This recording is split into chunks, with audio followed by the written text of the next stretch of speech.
not inflated while you are inside the aircraft. The life jacket must only be inflated by pulling down sharply the red tag when you are at the exit. It can also be manually inflated by blowing air into the two mouthpieces.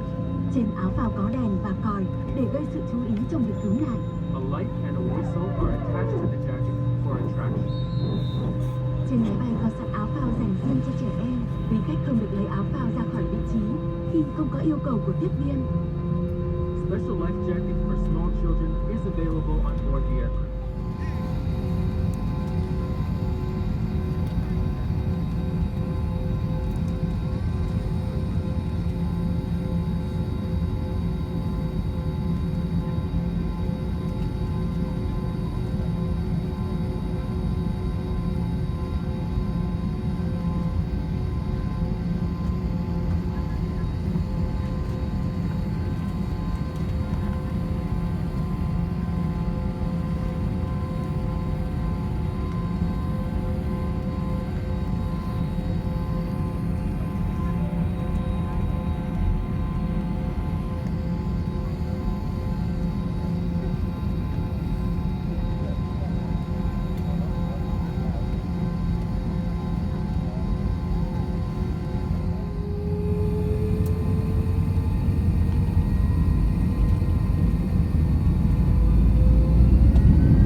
đã phát.